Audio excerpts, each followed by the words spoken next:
So, Saphron Initiative is a student-led organization focused on advancing educational equity.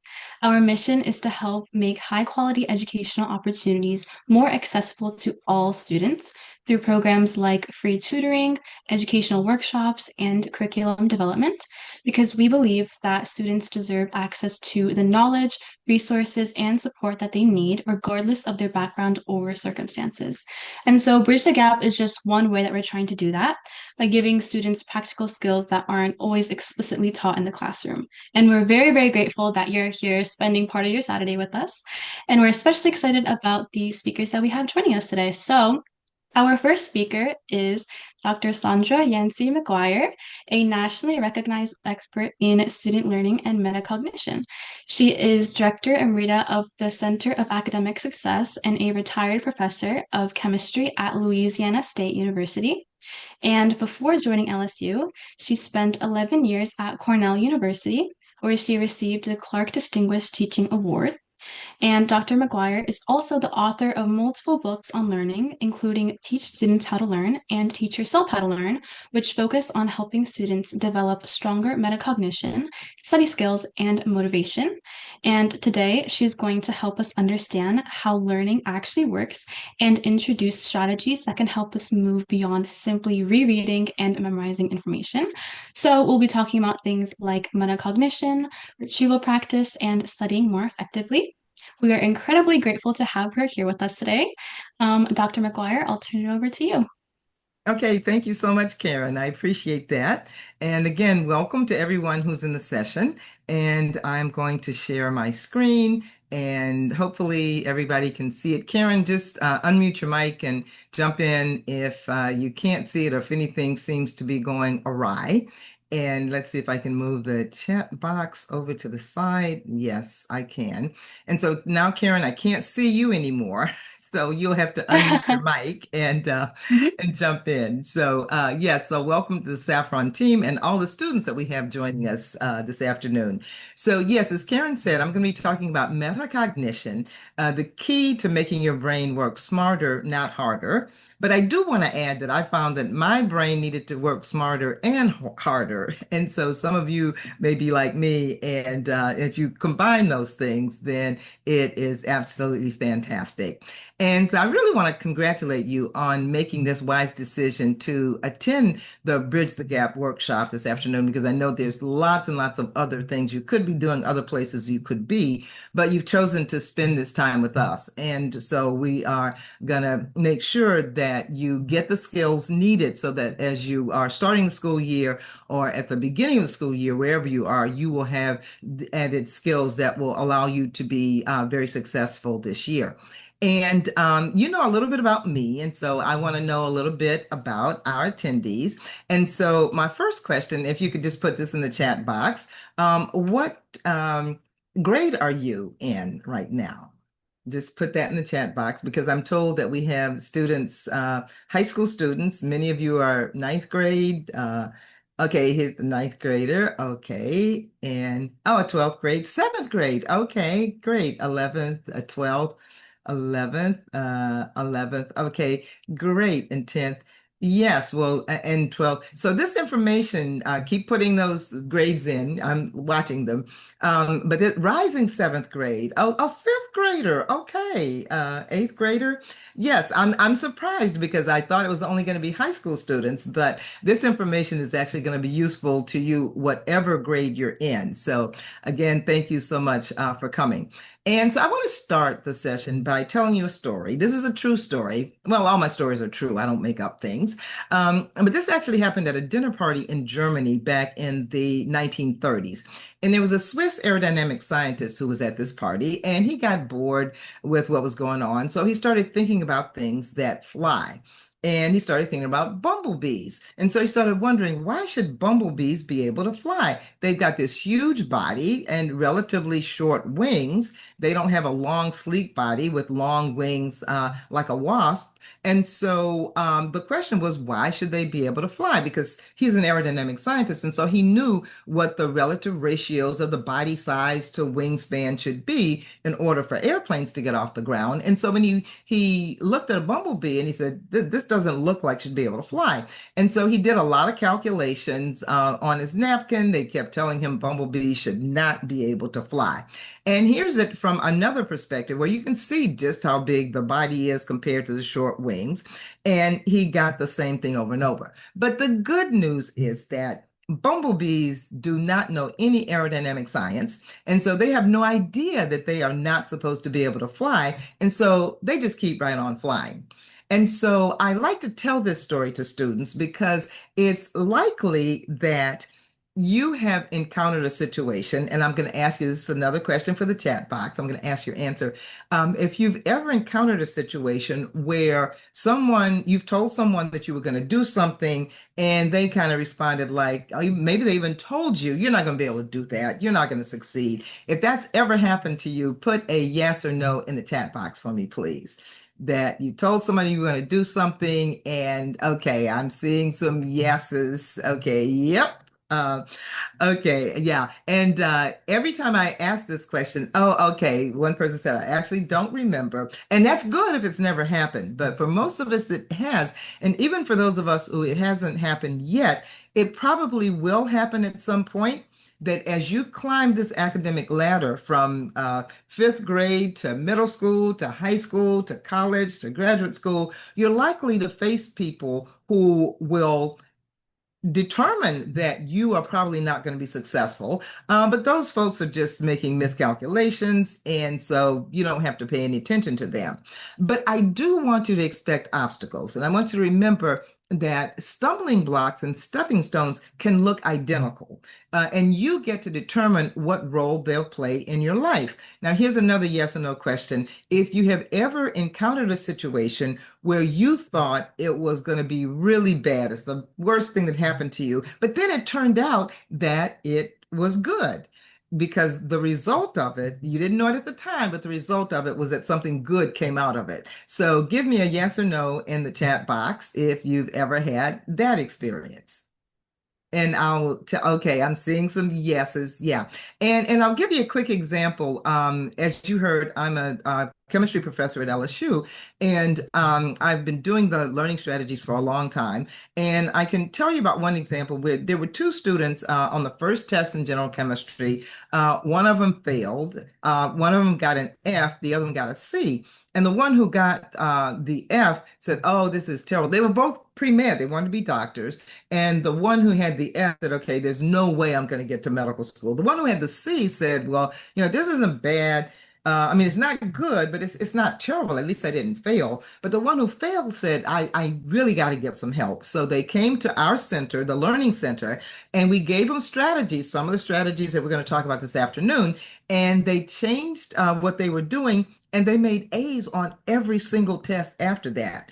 Whereas the person who got the C didn't get to the learning center because they thought they could fix it, but they had C's the rest of the semester and ended up with a C in the course, whereas the person who failed the first test ended up with an A in the course.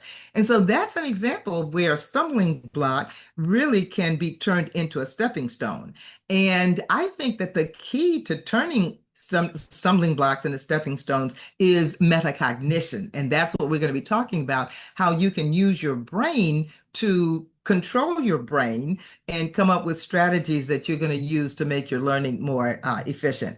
Now, let's look at that word. Put a yes or no in the chat box. Are you familiar, except for my Saphron folks, put a yes or no in the chat box if you are familiar with the term metacognition. Because when I find that most high school, okay, yeah, I'm seeing nope. And my Saffron people, you can put, yeah, yours in there now because you might not have heard of it either.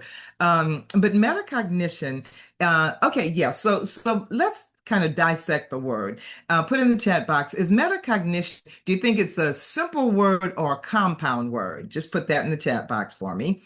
Is it a simple word or a compound word?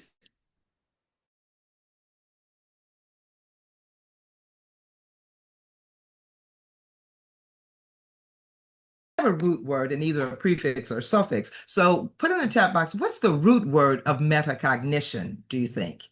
Is it meta or is it cognition? Absolutely. Actually, it's cognition. Yeah.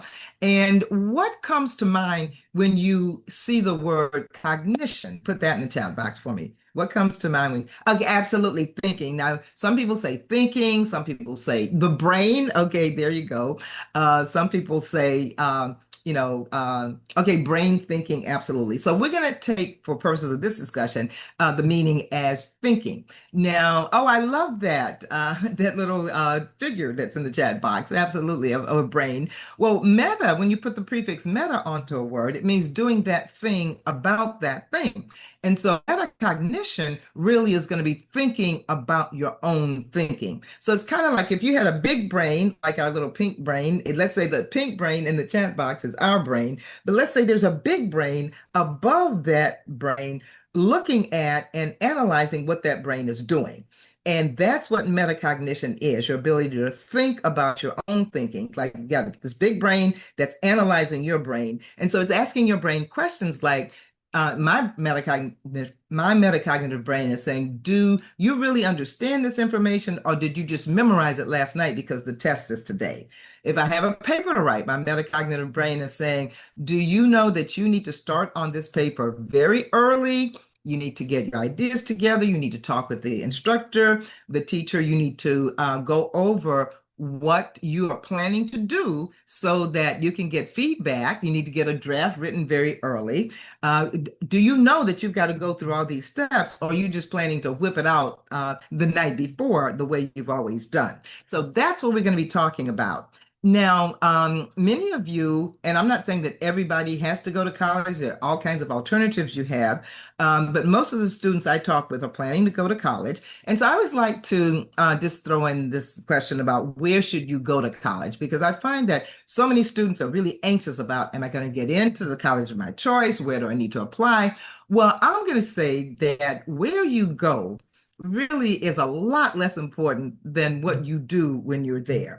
I went to well, you'll see some colleges that I went to. I went to Southern University in Baton Rouge, Louisiana. Nobody had ever heard of Southern, but now I'm an internationally known learning expert. So it doesn't matter where you go, but what you do there, the grades you make there are what really is really, that's what's really important. Now, actually, I'm going to ask one of my hosts because I see the people entering the waiting room, and I've been hitting admit. But if somebody could keep an eye on that, and as soon as you see an admit, just click on it. That'd be great. Okay, thanks. Okay, and so I went to a bunch of different schools. I started Southern University after 11th grade. I actually skipped my 12th grade year in high school. So I actually do not have a high school diploma. I have a PhD, but I don't have a high school diploma. And then the summer after my sophomore year, I was at Columbia University in New York. And I spent my whole junior year at the University of California at Berkeley. And I studied the summer after that at Harvard. And these were all on special scholarship programs. And then I went back to Southern and graduated in 1970. And then I got my master's degree at Cornell University. And I got my PhD at the University of Tennessee at Knoxville. So I've been to a lot of colleges. I taught at a lot of colleges. And I can tell you that the person who graduates with a 4.0 from Southern University that nobody's ever heard of will have the same kinds of opportunities in general as folks who graduated from UC Berkeley, if you have the experiences on your record. So we don't have to worry about that. So what we're going to cover today, and you heard a little bit about it, but why it is that great students, I know every student in this session is a very, very good student, but why you might be inefficient and you might not be maximizing your brain's ability to excel. And we're going to talk about these metacognitive learning strategies that are going to help you study smarter, not necessarily harder, and ace your high school courses. I didn't realize I was going to have middle school and elementary school students in the session, but whatever level you are, to help you ace your courses, your college courses, your life, your career, everything after that. And we're going to talk a little bit about how your mindset about intelligence can affect your academic performance. And I see I have a little D on there. Will take that off. But this reminds me to tell you that you're going to get this whole PowerPoint presentation. I'm going to send it to my colleagues at Saphron, and they have all of your email addresses so they can send that out to you. Okay, now I know these strategies work because, as Karen said, I wrote a book on it. And I'll have examples to show that it works.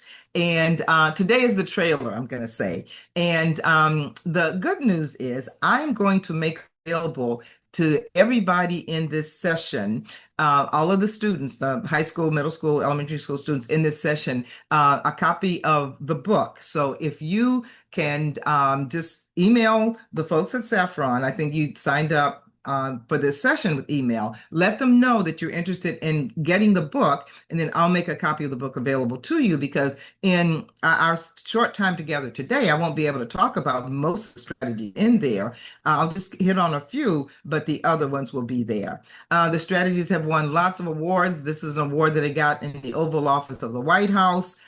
Because of the impact that these strategies had on the success of so many students.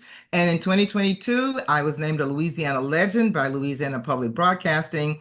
My husband also, we were the first couple to be named Louisiana Legends for contributions to our field. And this is what I call our red carpet photo the night of the awards. No, I was going to say, put in the chat box, do we look cute to y'all? But I'm not going to ask you to do that. I'm not going to ask you to lie. So we will just move right on. Okay. And so I wanted to give you an example of the reaction, the impact that these strategies had on this was a high school student, ninth grade student. And this is when I had given these strategies to students at the Roanoke Valley Governor's School. And this person said, I attended your presentation to the afternoon students at Roanoke Valley Governor's School. They had some students who came in the morning, some in the afternoon.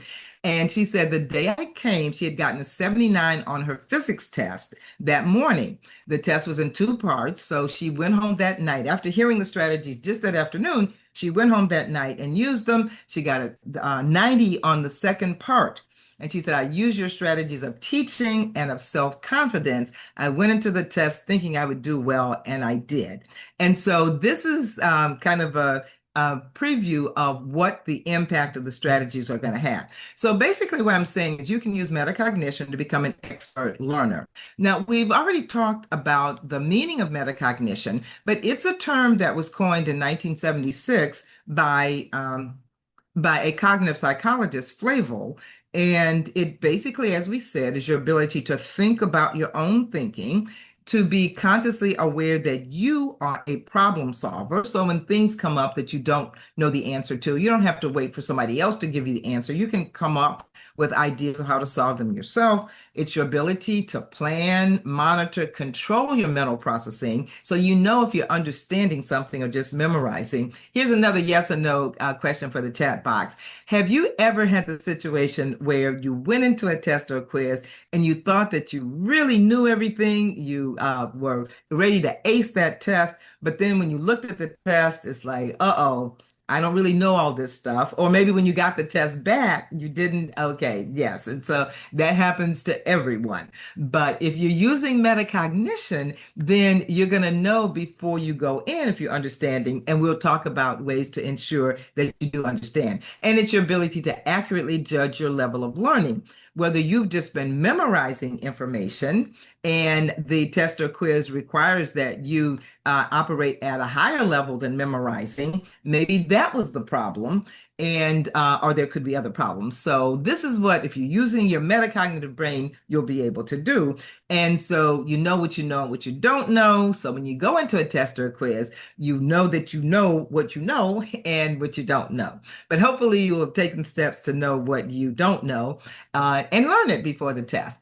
Okay, now one of the things that I like to do is help students understand the difference between what they have been doing and what they need to be doing. And so I'd like to ask questions. There are no right or wrong answers to any of the questions I ask. I just want to know what you're thinking and what your experience has been. And so this is a question I'm going to ask you to put your answer in the chat box. And so the question is, what's the difference between studying and learning?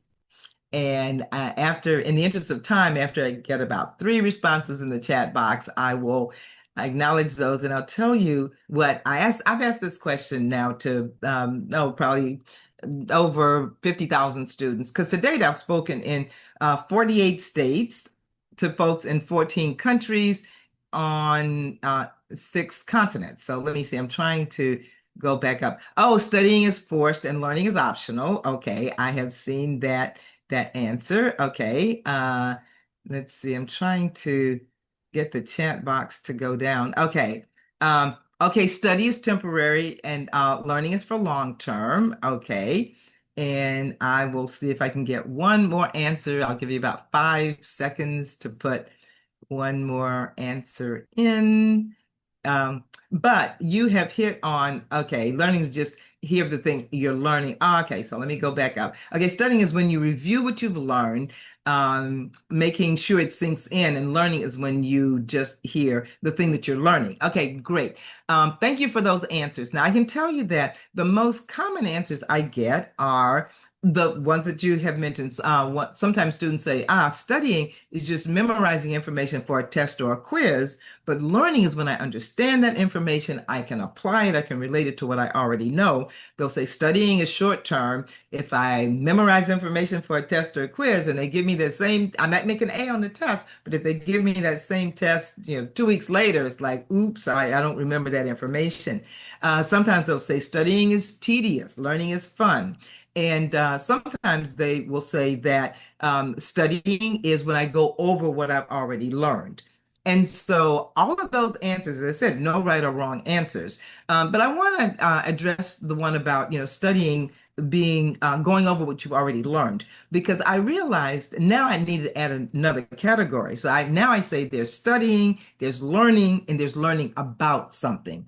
And I'm going to suggest that when we first hear of the thing, we're learning about it, but we haven't really learned it until we've put some effort into actually studying it, doing those things that are going to make it stay there long term. Because I remember when I used to think that I was learning information when I heard it, I thought I learned it in class. And studying, I just had to go over what I already learned. But when I thought about that, when do you think I started studying for the test or the quiz? Put that in the chat box for me, please. When I thought I had learned it in class and I just needed to go over it to study, when do you think I started studying? And I'll take one answer in the chat box. And I'll see if you, okay, for some reason my chat box isn't, oh, I see some more there. Okay, studying is practicing what you learn. Okay, yeah, exactly, Ria, the night before. Exactly, because I thought I'd already learned it. I just had to go over it.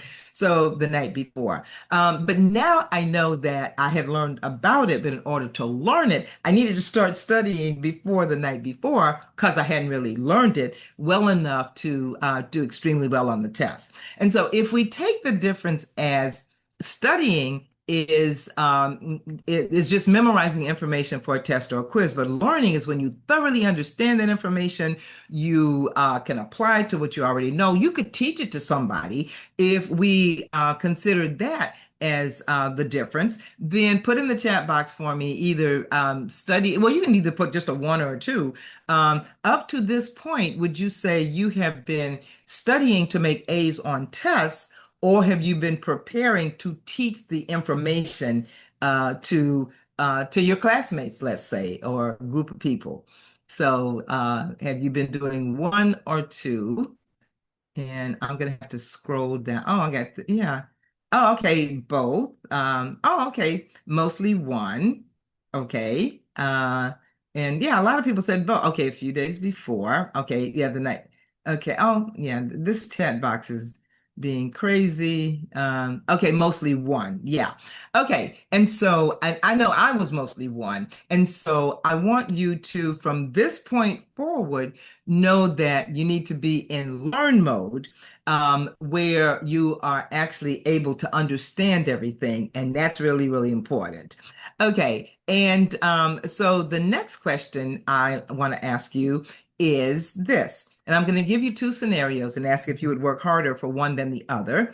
And so first scenario, I come to you as the teacher and I say, look, you didn't do so well on the first, we're having the next test coming up next week. You didn't do well on the first one. So you have to make an A on this next test. So you know how hard you would work for that. So I'm going to give you two tasks and ask you which one you would work harder for. So the first one is, you have to make an A on the next test. Now, in the next scenario, I come to you as the teacher and I say, look, we're having the next test in a couple of weeks, and I see now I'm going to have to do for the class what I didn't do before the first exam. Everybody kept saying, "Are you going to give us a review session? Can you give us a review session?" I said, "No, no, no. I think you're more advanced than that. You don't need a review session." So I didn't give one, but everybody, well, not everybody, a few people did okay, but most people failed the test. The average was only about 60. So I see that before this next test, I'm going to have to offer a review session. And so I'm going to offer a review session, the class session before the test. And you are going to teach that review session. I'm going to have you come up to the front of the class and you're going to explain all of the concepts, paying particular attention to the more difficult concepts to make sure everybody is prepared for the upcoming test. Would you work harder for A or B? So put that in the chat box for me, please. Okay. And both for this one, both is not an answer. No, you got to pick one. Either you would work harder, because I don't think you're going to work exactly the same if you had to make an A on the test or teach them here. No, let me take that back. No, I take that back because it looks like most of my the folk. Okay, if not both, then B. Okay, no, but I see now that it can be both, because many people who say A are studying the right way. And so I could see that if you're studying the right way, then you're studying to teach the material. So it's definitely both. So I take that back to the folks who said both. I apologize. Okay, both, both, both. But I think most of the students, oh, you know what? And so I think from now on, my Saphron people, I love that you're in the session, but I'm going to ask you not to put answers in the chat box because I need to know what the students have been doing mostly. So keep your answers. Yeah, answer the question, but not necessarily in the chat box, so I can know what our high school and middle school students are doing.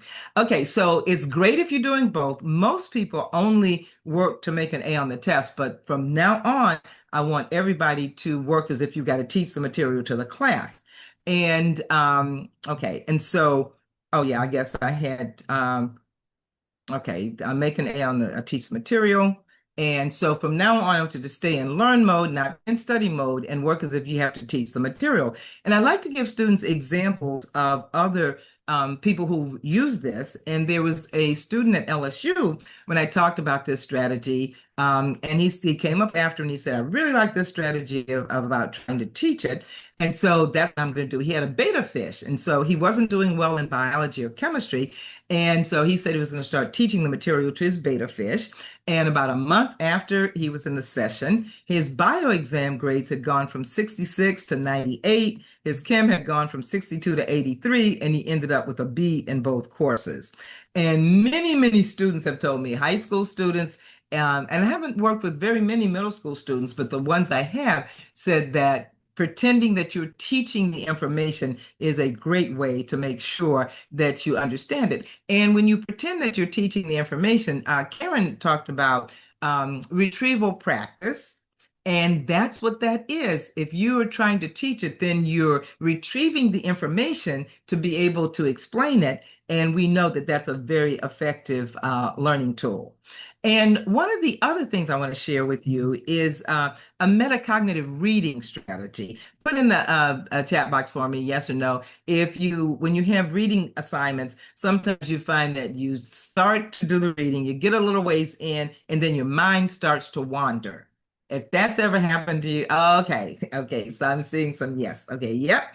Okay, yeah. So this strategy is designed to help that. Now, I actually went to a workshop and I learned this strategy because I'm a chemistry professor. I hadn't learned how to teach people reading strategies, but I went to this workshop, and what they explained was that most people, the reason that our minds wander when we start reading is because we haven't prepared our minds to do the reading. And so what you have to do is get your mind ready. And so I'm going to teach you this strategy. It's called SQ3R, where the first S is survey. So you want to look at the big picture. If it's a textbook, you want to look at the boldface print, the italicized words, any charts or graphs to get an overview of what you're about to learn. Because the way the brain operates most effectively is if it's trying to learn something new, if it has a big picture, an overview of what it's about to learn, and then gets individual details to fill in that big picture, it's much more efficient than if it just starts out with trying to make its own big picture from individual details. And so I'll give you an example. If I were reading a chemistry book, the chapter on acids and bases, I would see strong acid, strong base, weak acid, weak base in boldface print or italicized text. And so I might say, okay, well, I wonder what this is going to say is the difference between strong acids and weak acids, or between acids and bases. Does a strong acid burn you more than a weak acid? I don't know. I'm going to read and see what this thing has to say about it.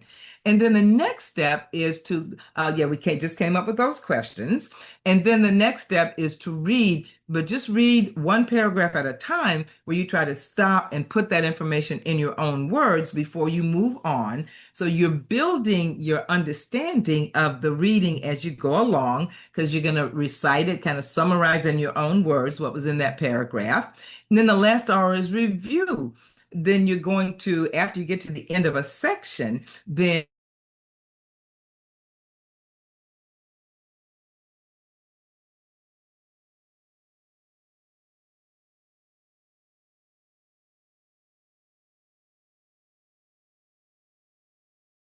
comprehension is good. And so on the next slide, I'm going to give an example of how this works. And so I'm going to put up a passage, a short passage, and I'm going to give you a little while to read it. Then I'm going to take it off the screen and ask you a question about it. So let's start reading this.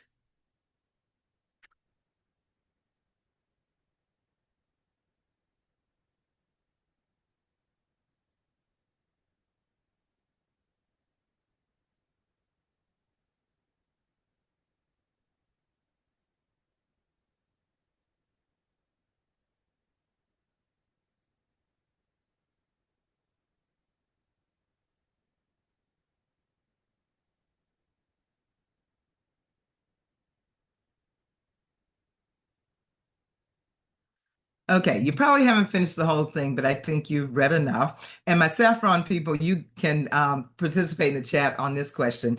My question is yes or no. If I asked you to unmute your mic and summarize this passage to everyone in the group, would you be able to do that? And if you tell me yes, I'm going to ask you to do it. So give me a yes or no. Based on what you read, would you have been able to summarize this passage to folks in the group?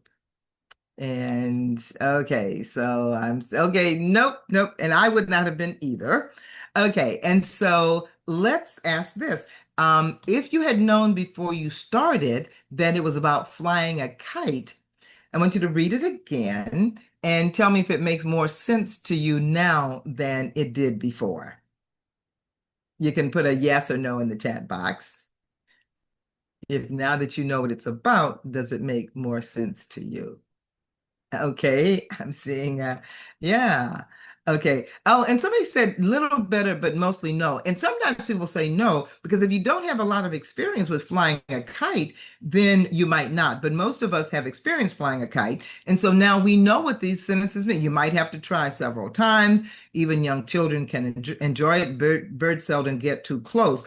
And so if you're familiar with it, and that's another point to be made, sometimes they'll be talking about things in class that you might not have the background for. So you've got to go back and make sure you have the background so that you can understand what they're doing. But so this is, I think, an illustration of why it's so important to do that overview, give your brain the big picture of what it's reading about, because if it knows what it's reading about, then those sentences, the individual sentences, are going to make a lot more sense. And that's the reference for that. And then there's a web link to that activity also. Okay, and so we are coming to an end, but I wanted to talk just a little bit about mindset. because your mindset is really, really important.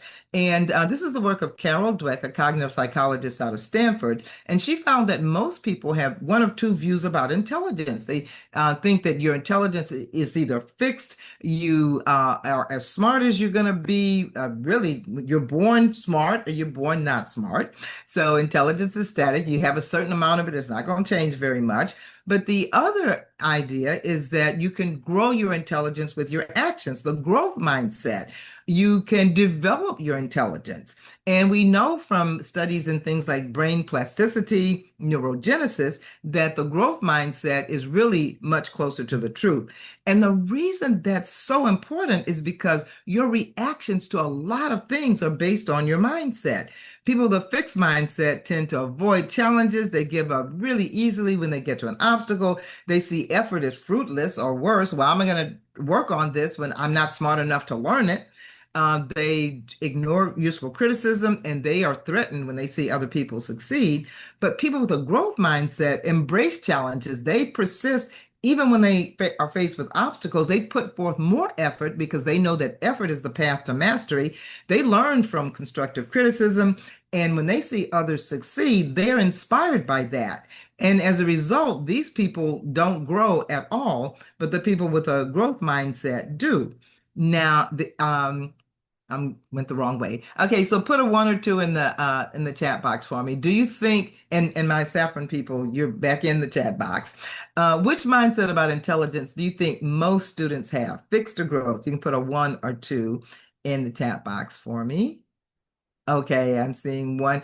You are absolutely right. Yeah, we socialize people into thinking that you're either born smart or you're not. And TJ says one, but sometimes two. Yeah. And now let me ask you this. Put a one or two now. What mindset about student intelligence do you think most teachers have? Fixed or growth? One or two?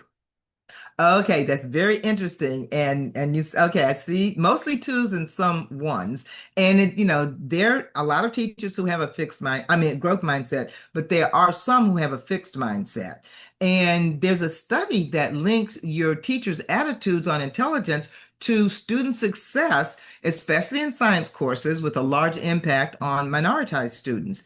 And what this thing showed was that if you're in the classroom with a teacher with a growth mindset, then no matter what your ethnicity, you do better. And it closed the achievement gap between the white and Asian students and the Black, Latino, and Native American students. So you want your teachers, and the last session today is going to be talking about how the relationships with your teachers can improve your academic success. And I'm going to say when you are academically successful, that improves your relationships with your teachers. And so you definitely want them to know that you are someone you can make yourself smarter, you are committed to doing that, and you will take steps to do it.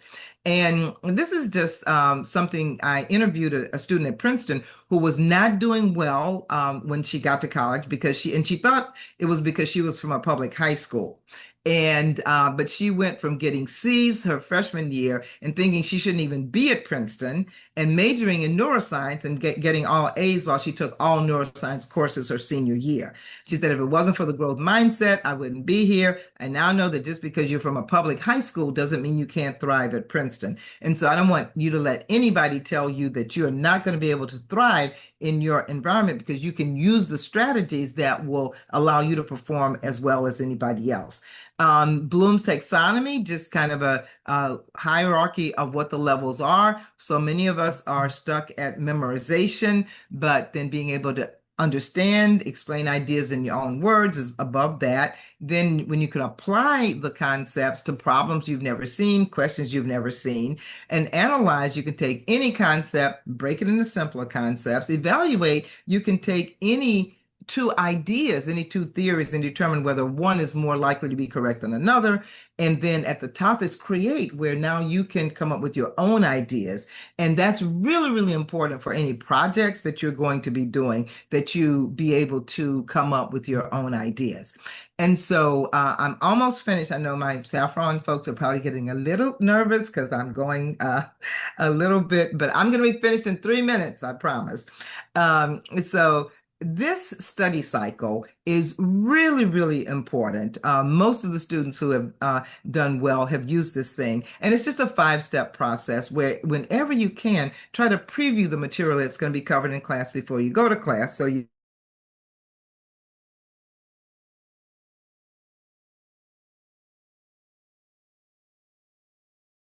but not in mind. So you want to make sure that you are concentrating on everything, getting as much in class. And then right after class, as soon as possible, review what you just studied.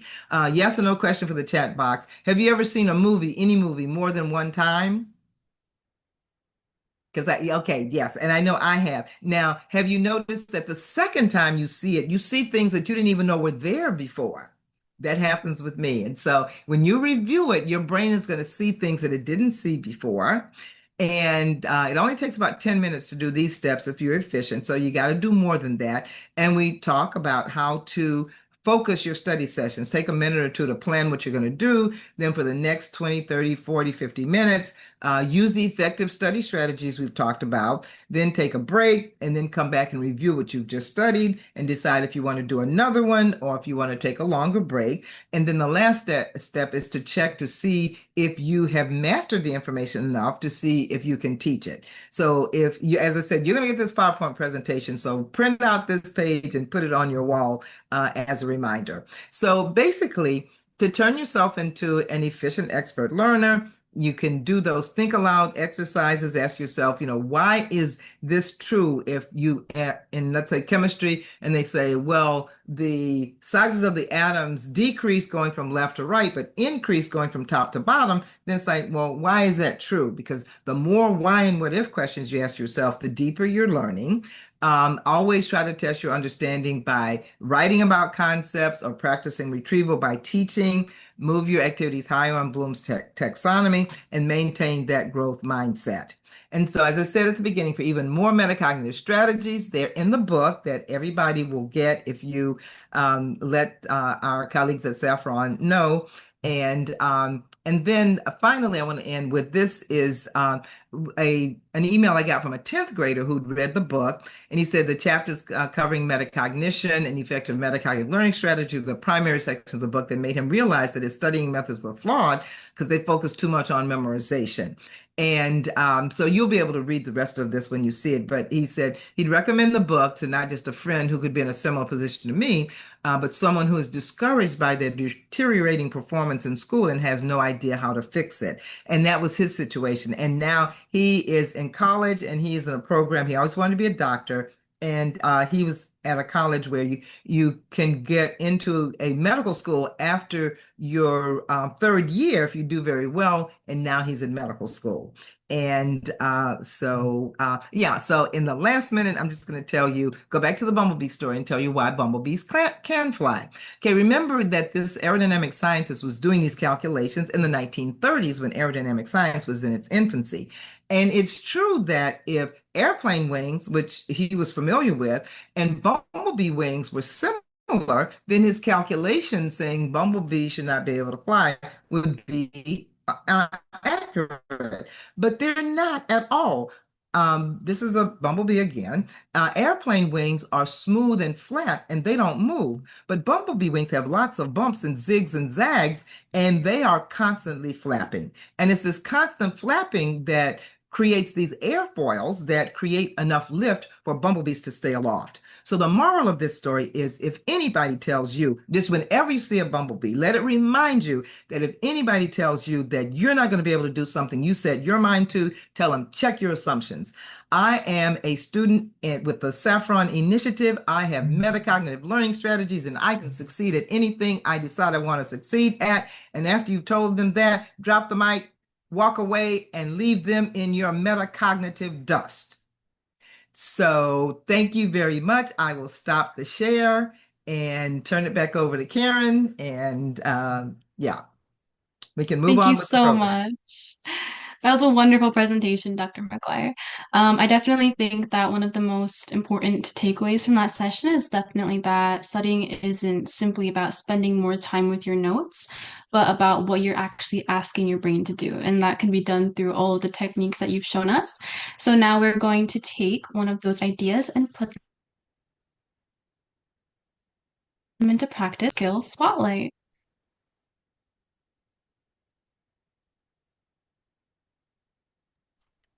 Whoever's Alright, presenting. yeah, I'll present real quick. My bad.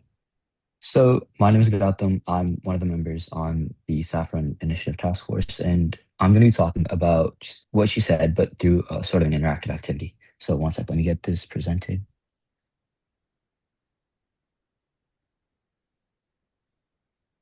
Karen, can you try getting it to present real quick?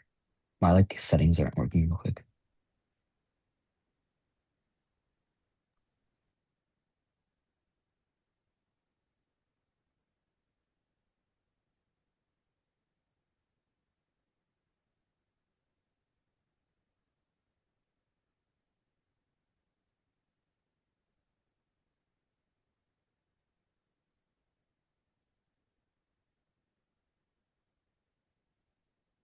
Are you guys able to see it?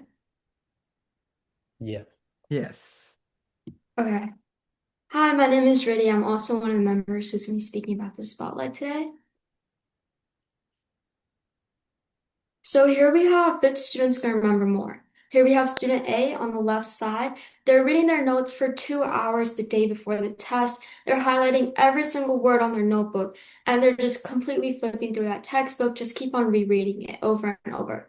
On the other side, on the right side, we have student B. They're reviewing their notes, but they're also closing their textbook and doing mind dumps, trying to remember everything they can and writing it down on a piece of paper.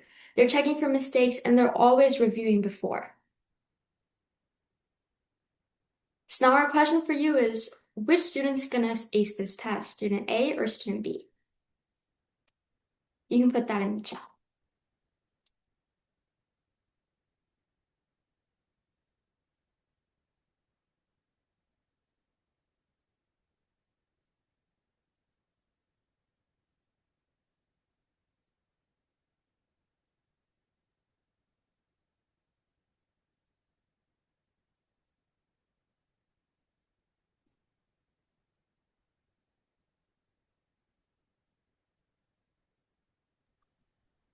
All right, like everyone is saying, student B is going to be the student that remembers all the material and everything that they learned in a better way. This is because they use the metacognitive strategies that Dr. McGuire is talking about and through retrieval practice. Like they mentioned, it's a study method where you pull information out of your head instead of just reading. Because the only thing you need to do when you study isn't focusing on reading the notes, it's about studying the material and understanding what's actually happening. So by closing your book and trying to review it by pulling it from your head, it shows that you actually understand it. It shows that you remember what's actually going to happen. And it shows that you will be able to apply this in the future. It's similar to a sport. If you're watching a video of some pro player practicing some skill, you're not going to get the skill by doing it. By practicing slowly and slowly, and by trying to remember what they do exactly, you're going to be able to apply it in your real life application or in your game itself. So retrieval practice is what you need to do. And in general, don't just try to review a book over and over and over again. Close the book and remember what you learned, because not only does it make your memory stronger, but it helps you remember the information longer than just from the night before the test to the time where the test is taken. You'll be able to remember across the years, even if you need it. Absolutely. And now that we've talked about how we learn, let's talk about something that determines whether we can actually put these strategies into practice, which is how we manage everything on our plate.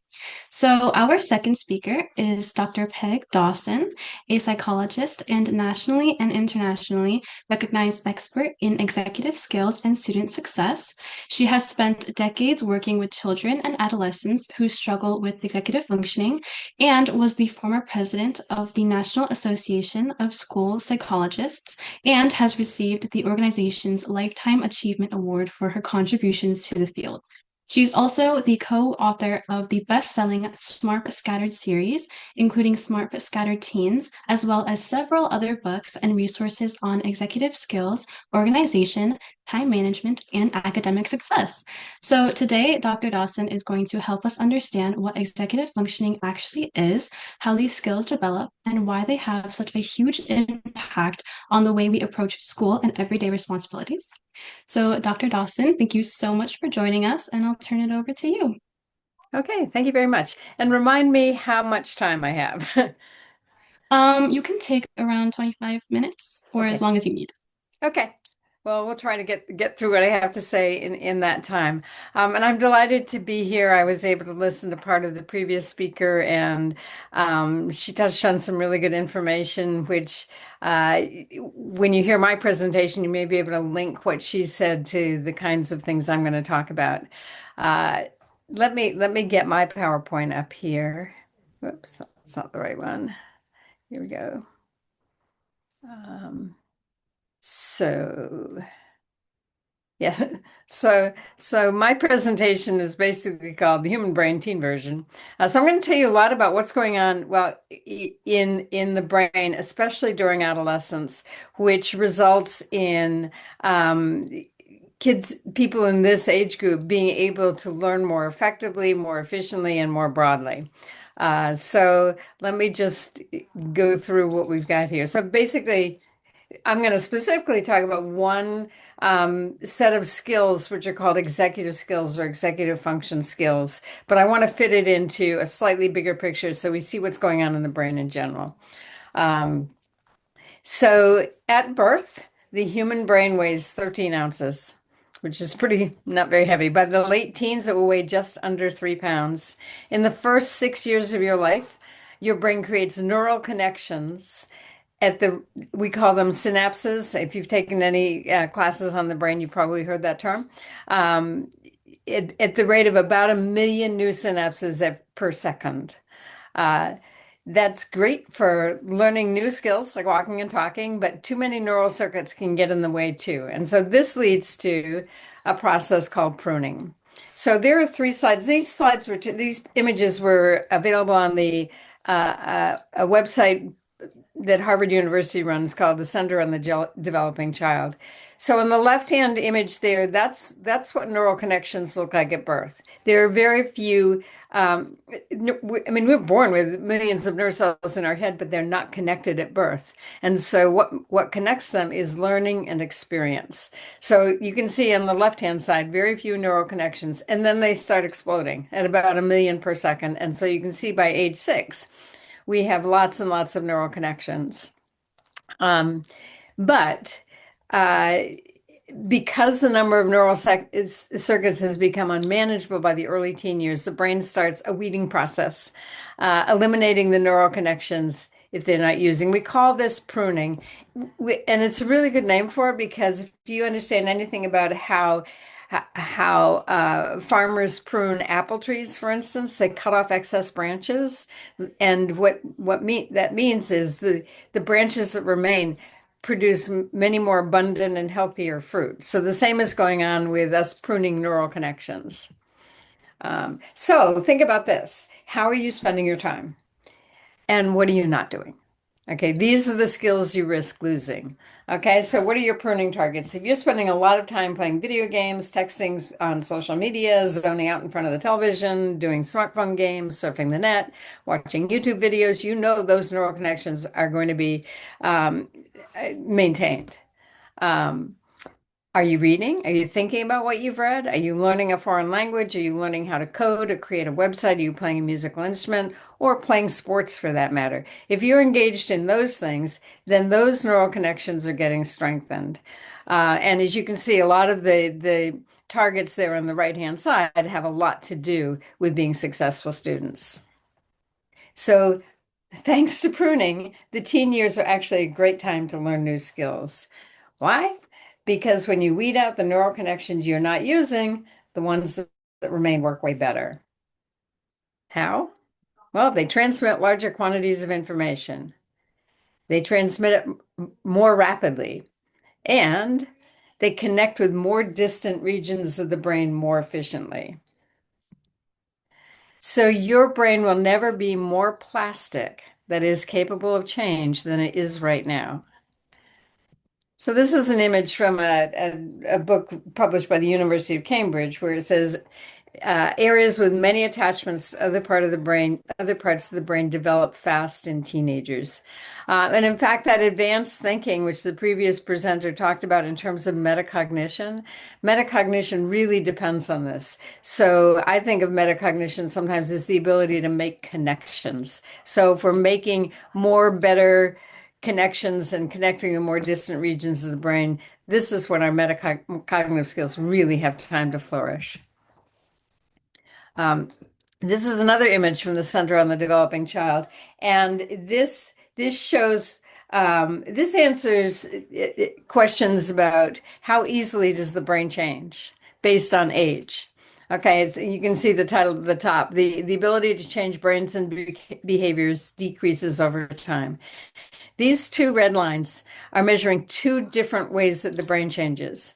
The lighter red line is measuring what this slide calls normal brain malleability influenced by experiences. This is Harvard. They use big words. What that really means is how easily does the brain change simply based on exposure or experience. And what you can see is starting at birth, and especially for the first 2 years of life, the brain is changing incredibly easily just based on exposure or experience. That makes sense, right? Human infants are born with very few capabilities, and in a very short period of time, they're working on all kinds of development, social development, cognitive development, physical development, executive skill development, motor development, all of those things in the interaction between those two, and trying to come up to speed very quickly with those skills. As time goes on, as kids get older, experience alone doesn't have as much of an impact on the brain changing. One reason for this is by the time kids are 7 or 17 or 27, yesterday looks not all that different from today. So there are fewer novel experiences they are exposed to. Whereas in the first 2 years of life, every day an infant is confronted with something they have never seen before, and they're trying to figure out how it works. So experience and exposure has a strong impact early in development. The lighter red line, what that is measuring is the physiological effort required to enhance neural connections. And what they mean there is how hard does the brain have to work to change? The way we measure physiological effort is glucose consumption. Okay, glucose is the fuel that powers the brain. And so what you can see from that lighter red line image is that the first decade of life and even through the first 2 decades of life, the brain is not using very much glucose. Think of the change that goes on between birth and age 20, and yet it comes relatively easy. Doesn't take a whole lot of glucose in order for that to happen. But starting with the late teens, you can see that red line going up. And what that means is that you are burning more and more glucose in order to learn. This is why just looking at this tells you why it's a whole lot easier to learn a second language at age 5 than to learn a second language at age 50. Because you're just burning less glucose. Okay, so your brain is primed to learn new things, but how does that learning process take place? All right, now we're going to talk about another brain process or another brain function, and we're going to talk about myelin. Okay, so myelin is a fatty sheath that wraps itself around nerve cells. And this is an electron microscope picture of a nerve cell. So the darker part in the center, that's the nerve cell. The lighter part around it is the myelin. Every time the same nerve cell fires, a little more myelin builds up. And of course, if we're engaging in the same behaviors over and over again, then we're firing the same nerve cells. So the myelin is getting thicker and thicker. And it basically acts as in the same way insulation on an electric cord does. So myelin increases the speed with which the nerve cells are transmitted, and the thicker the myelin, the faster the impulse. The faster the impulse, the better the skill. This is what underlies automaticity. I mean, go back to when you first started school and were learning sight words or spelling words. The more you practice them, the faster you got, the better you got. So you build it because of the myelin building up. So the more you practice, the better the skill. Practice also makes the task less effortful. This might be a good place to talk about athletic skill. You know, why do basketball players spend, all their time practicing 3-point shots over and over again? Playing video games is another example. In the early stages of learning a skill, we go back to that glucose again. We are burning a lot of glucose to learn a new skill. But as we get better at it, then we're burning less glucose. They did a really interesting study where they found a bunch of college students who'd never played the video game Tetris. And they brought them into a lab and they hooked them up to electrodes so they could measure glucose consumption in the brain. They taught them how to play Tetris. They had them play for several hours, and then they sent them home and said, okay, practice playing Tetris for an hour a day for the next 6 weeks.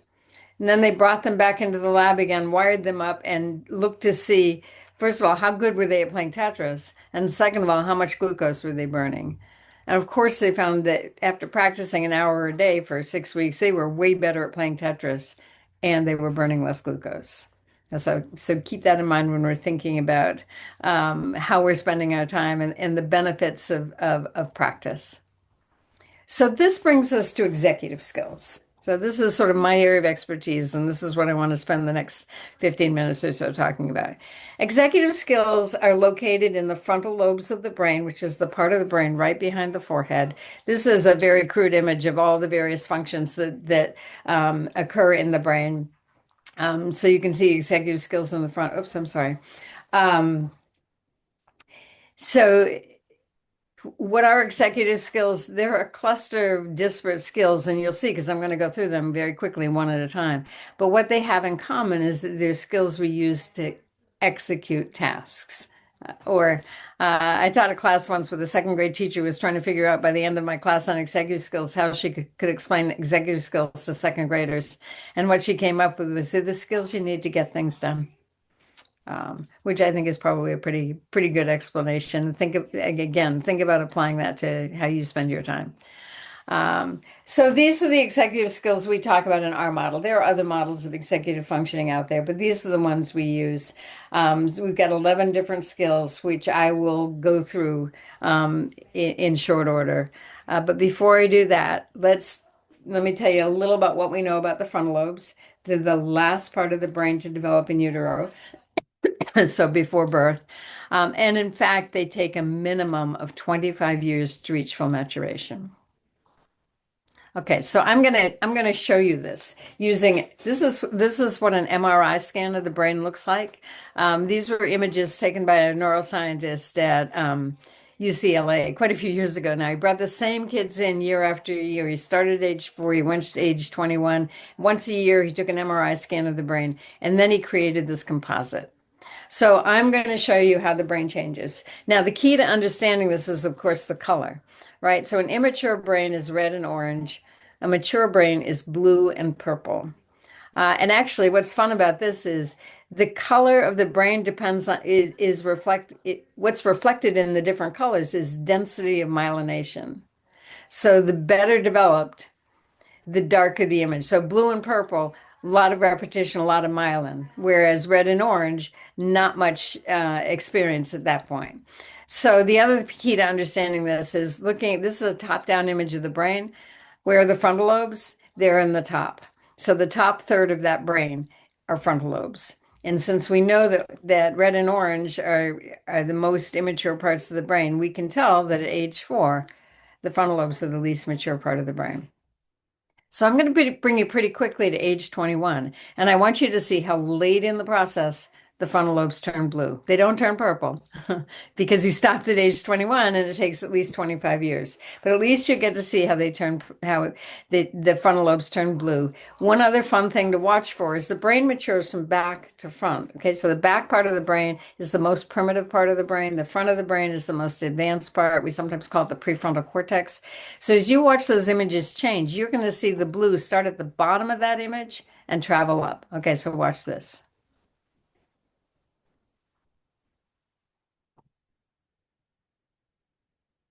Okay, so there we are at age 21. There's a lot of blue. I mean, there's a lot of purple on that brain, but there's not much in the frontal lobes, and there's more green in the frontal lobes than any other part of the brain. So this shows you that even at the age of 21, there's still room for more development rates. So, for instance, the part that handles rational decision making matures faster than the part that manages risk taking. And you can see it's the dorsolateral prefrontal cortex and the ventromedial prefrontal cortex. So, what that means is that we may learn to make rational decisions, but what holds us back is risk taking. We haven't learned to manage risk taking. So this is a quote from a Sunday magazine called Parade Magazine. I don't even know if they publish it anymore. It came out many years ago, but I just love the quote, so I'm going to share it with you. What does this mean? And this is the quote, the teenage brain is like a Ferrari. It's sleek, shiny, sexy, and fast, and it corners really well, but it also has really crappy brakes. So that's the risk-taking piece that teenagers have a tendency to jump into stuff impulsively without necessarily taking the time to stop and think and reflect and make better decisions. But not only are teen brains impulsive compared to adults, here's another difference. They're also way more emotional. So here's another thing about the frontal lobes. Especially during the early teen years, the frontal lobes, which govern self-control, are only loosely connected to the limbic system, and that's the part of the brain that supports emotions. So what does that mean? The emotional brain takes over in emotionally charged situations. Teens tend to be quick to anger, have intense mood swings, and are likely to make decisions based on gut feelings. They rely on, this is sometimes called hot cognition rather than cold cognition. Say cold cognition is being able to step back, reflect, think things through, consider options, plan. So they tend to be swayed by hot emotions more than cool reason. So as executive skills mature, remember it takes 25 years, the frontal lobes slowly get more control over the limbic system. And as this happens, your executive skills improve and the choices you make are less likely to get you in trouble. So I'm just going to give you a very quick definition for each of the executive skills, and then I'll give you some advice on what to do with this new learning. Okay, so I'm going to go skill by skill. And I'm going to go in the order in which we think they develop, or they emerge developmentally, starting from shortly after birth. So response inhibition, a lot of names for that: self-control, impulse control. We sometimes call it the ability to delay gratification. I've given you a long definition here, but it's the ability to stop and think before you say or do something. Okay, so that's the first one. Working memory, we have all kinds of memory. I mean, they're all constructs, but we understand memory to have multiple different components and multiple different aspects. Working memory is one of those, but it's absolutely critical. It's an executive skill, and it is exactly what it says it is. It's being able to remember stuff and work with it at the same time.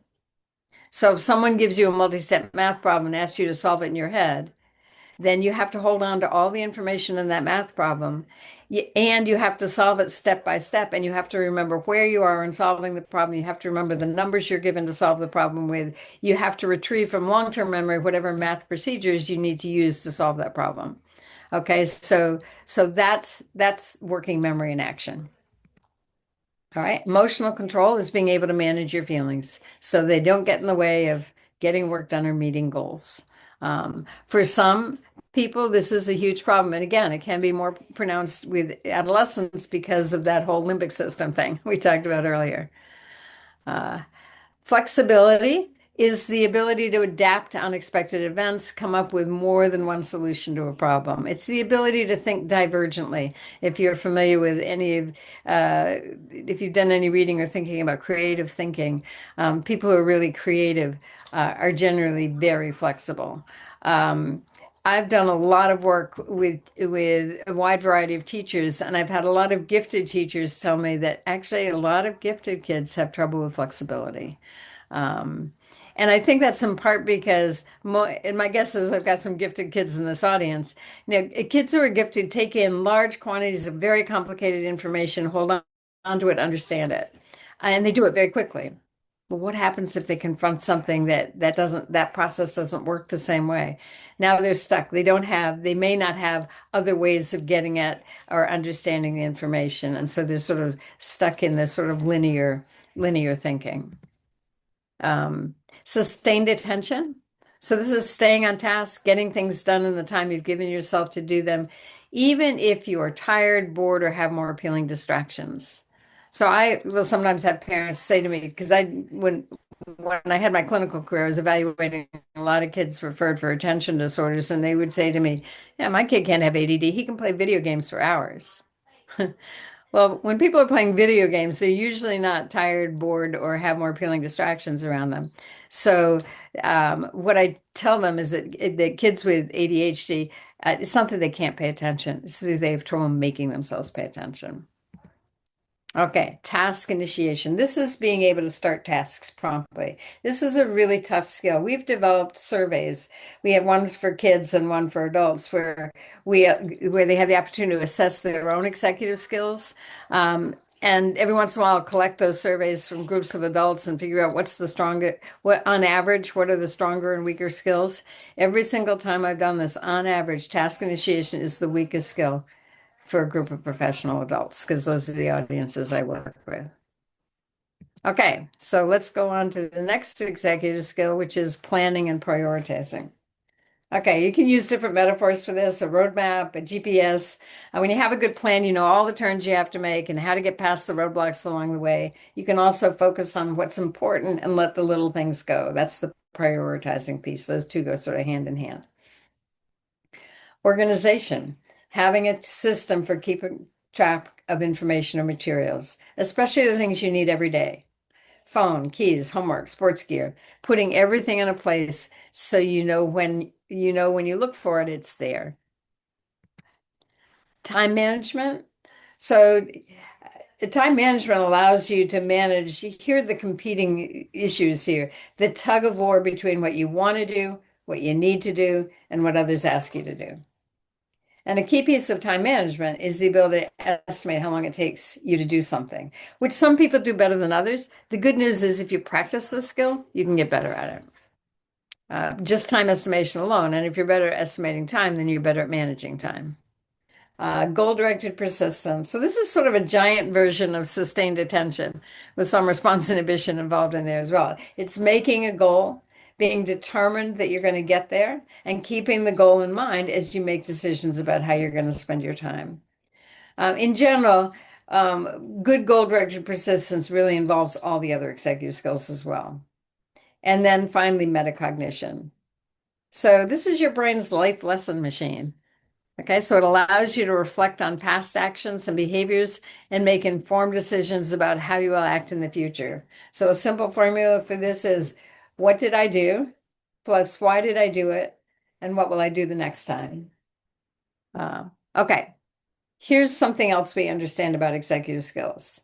People, both kids and adults, seem to have both executive skill strengths and executive skill challenges. Some skills come more easily and naturally than others, and individuals vary in their executive skills profiles. So in my experience of having adults take the survey that we've created, it's much more common to have, when they've taken the survey, that they'll have, 3, 4, 5 skills that are really strong, and 2, 3, 4 skills that are significantly weaker, and then a bunch of skills in the middle. So if you would like to learn what your profile is, did I forget whether I sent a copy of the executive skills questionnaire, but if not, my email will appear on my very last slide, and you can email me, and I'd be happy to send you a copy of the survey, and you can take it. It's pretty easy. It's a rating scale, and look at your high scores, look at your low scores. All right. So once you know your strengths and challenges, does that mean you're stuck and can't change? No. Remember what we said about neuroplasticity? The brain can change across time. And again, you guys are at an ideal. That's where that blue circle is. That's where you guys are. And so you will have lots of opportunity to change. We're not saying necessarily it'll be easy, but the payoff in terms of brain change is greater now, and the effort required is less than it will ever be again. All right, let me make one final point, and then I'll stop. When do you use executive skills? All the time. But when are they the most helpful? When you have to do something that's hard or boring or that you don't want to do. Then you say, okay, time to click into my executive skills and make this happen. So think of them as your go-to move. Okay, as with all moves, they improve with practice. So try this. Think of an executive skill you'd like to work on. Pick one activity or task connected to that executive skill that you want to focus on. Practice it every day. So, for example, let's take the executive skill of task initiation. Remember, I said this is a hard skill for both adults and kids. A task or activity, starting homework promptly. Practice, make a deal with yourself that you'll start your homework at a certain time or before you do that fun thing that you find yourself doing instead of starting your homework. And when you master that, congratulations. Pat yourself on the back and decide if there's something else you want to work on. Okay, there's my email address, dawson.peg@gmail.com. I also have a website, smartbutscatteredkids.com. I actually have a different executive skills questionnaire on that website that you can take for free, and it'll score it right away and give you a brief description of your stronger and weaker skills. It's organized a little differently than the 11 skills I just talked about, but I think it would also be a helpful way to think about executive skills. Okay, let me leave that up for just a second and then I'll get off and I'll get out of my PowerPoint. Okay, dawson.peg@gmail.com, smartbutscatteredkids.com. Okay. Thank you, Dr. Dawson, for your presentation. Just to be clear, the questionnaire is going to be in the Student Success Toolkit that will be Yay. emailed to all of Good. you. Good. So you'll have So it. make sure, Take it. It's yes. fun. Yep. So you can always check that out. And so we just talked about how executive functioning affects the way that we plan and manage our responsibilities. But sometimes the problem isn't that we don't want to be productive. We simply just created a system that isn't realistic. So let's test that with our second Saffron skill spotlight.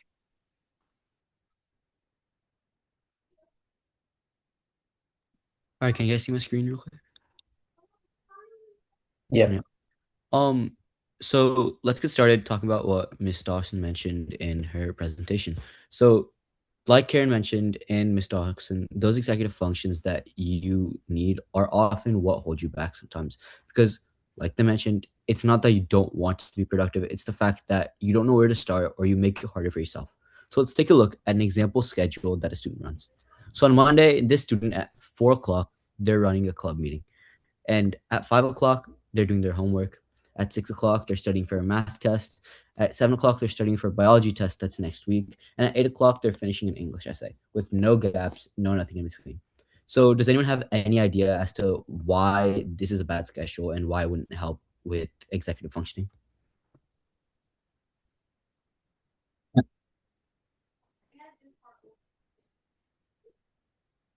If you do, just put it in the chat.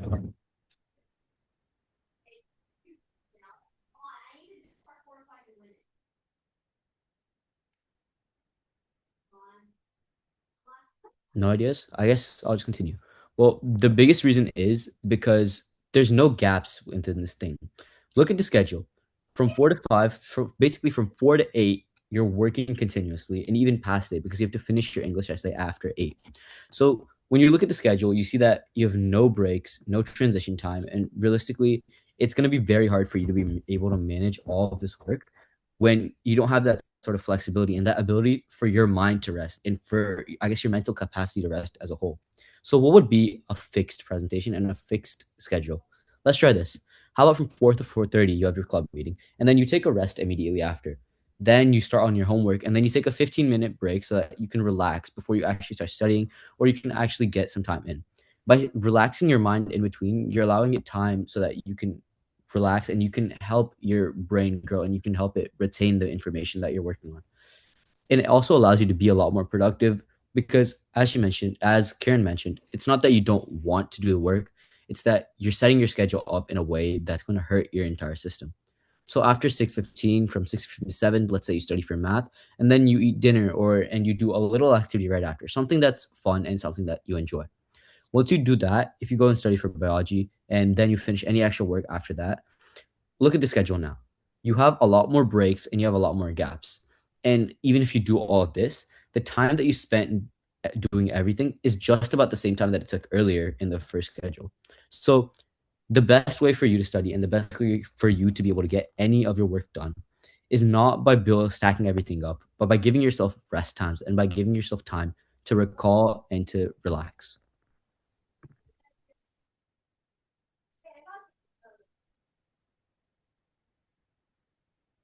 Okay, so now that we've talked about how we learn and how we manage ourselves, there's one more important aspect that we need to talk about. You don't need to do all of this alone. So our final speaker is Dr. Michael McCarthy, a postdoctoral associate at the Yale Child Study Center and a member of Yale's Education Collaboratory. He earned his PhD in teaching and curriculum from the University of Rochester's Warner School of Education and Human Development, and his work focuses on social and emotional development, including K through 12 education, as well as inclusive education for students with disabilities. And so today, Dr. McCarthy is going to bring that expertise into something that every student can relate to, which is the importance of the people around us in our academic journey. So, we'll be talking about why relationships with teachers and other trusted adults matter, and how feeling connected at school can support learning and engagement, and how we can become more comfortable communicating with teachers and asking for help. So, Dr. McCarthy, thank you so much for being here, and I'll turn it over to you. Great, thank you so much. Let me just share my screen.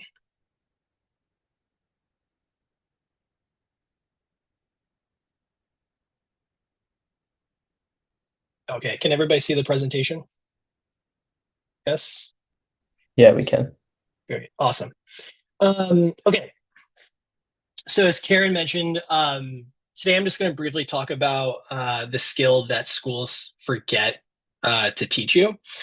And we're just going to talk about how the people around us make school easier, why asking them for help is much harder than it should be. So I do focus on emotions and how emotions are intertwined within classrooms and during the school day. Okay, so just a quick version of who I am, and Karen gave a really nice introduction. I am finishing up my postdoctoral degree at the Yale School of Medicine at the Yale Child Study Center. Starting September 1st, actually, I'll be an assistant professor at the College of Education at UMass Amherst. And so what all of this means is I study school. I study students with disabilities and learning differences, and also students without disabilities. I study belonging. I study what makes kids feel supported at school and what doesn't. And it all comes down to these four basic questions, which is who feels like they belong here, who gets support when they need it, who gets left out, and when something isn't working, what can we change? So let's start with the situation. So here's the situation. You ask a teacher for help, 2 days goes by. So in the chat, if you want, you don't have to. What story does your brain begin to tell you?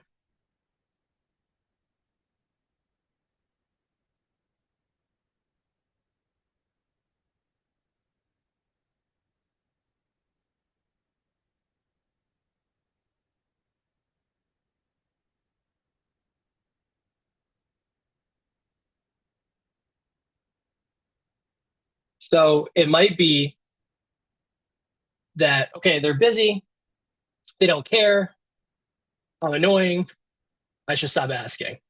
There's no right answer. It's just like what typically happens with emotions is that you may reach out to a teacher, they may not respond. Maybe they respond to something that maybe comes across as, I don't know, something that you weren't expecting. And so your brain just kind of starts filling with these stories and things of like, oh, did I do something wrong? And so what I want to do is I want to start out by kind of sharing the other perspective, which is teachers themselves. And so there is this research study that asked 2,500 teachers across the US how their job actually feels. And what it found was really interesting. So 84% said there wasn't enough time in the workday to do everything expected of them. And so a lot of times people don't realize this, but teachers are under a lot of stress, pressure, responsibility, and are often getting paid significant less salary than other demanding jobs. 77% said the job is frequently stressful. right? So if you think about like the hours that a teacher works is okay, they come to school, they teach, they maybe have to stay extra, after school for like meetings, school meetings, maybe they coach a sport, who knows, right? But once they leave the school, it doesn't really stop there, right? And so there's a lot of lesson planning. I did some curriculum development for a really long time, and I would spend hours every night developing my lessons for the students the next day. And 56% says that teaching is also frequently fulfilling, which means that more than half, despite these pressures, it's a really a great career to get into, and they really enjoy it, right? And so I want to be clear about why I'm showing you this. It's not so you expect less from your teachers. I'm showing you this because a teacher can care about you a lot and still be completely underwater, right? So stress and care can be true at the same time. Which means a slow reply is a terrible way to measure, or maybe like a very short interaction with the teacher is a terrible way to measure whether somebody cares about you or not. Sometimes they drop the ball, sometimes other things get away. Silence by itself doesn't tell you which one actually has happened. And also teachers are humans and they have things going on in their personal lives. When nobody says anything, both people end up guessing. So on your side, you're thinking, I'm stuck, but I don't want to look unprepared or annoying. On their side, they might genuinely not know that you're stuck. So let's say you're having a hard time in school, maybe struggling on a concept, academic concept, whatever it is. And so you're not on their radar as a problem because they don't know there is one. Some teachers maybe are really good at that and they can sense that and they approach you, and that's great. And I'll tell you a story about that, personal story about that with me. But for the most part, that's probably not going to happen. And so you're both missing information, right? And so to develop a communication, like to build strong communication, we have to realize that two people are involved, right? So two people have to start communicating. So it's not your job to fix how your teachers are, what your teachers are carrying. That's just not your responsibility. But when you make the problem visible, you hand somebody information they didn't have. Right. So that's the whole move. So you can make the first move in developing and fostering communication with your teachers, as well as support, and also building a stronger relationship. And they can also do the same. So I'll tell you briefly a quick story about why this topic is personal for me. And so I wish that I had some of these talks right before I went to college, especially during probably middle school. I would say it would be most useful for me as I entered into high school. So I did really well in high school. I had a very high GPA, but I also needed accommodations. And there are subjects where I didn't thrive in as naturally, and I needed more help than people probably realized. And so school was a lot more stressful for me than I think it looked from the outside. I wasn't someone who would walk up to a teacher and say, "Hey, here's where I'm stuck. Can you help me?" All right. I figured I should, and I have to work it out by myself. And that didn't really change until my first semester of college. So I went through elementary school, middle school, and high school, kind of taking a back seat and communicating and trying to foster relationships with my teachers, especially during times when I really needed help. I had a professor in my very first semester. It was an English class at a small liberal arts college in Rhode Island.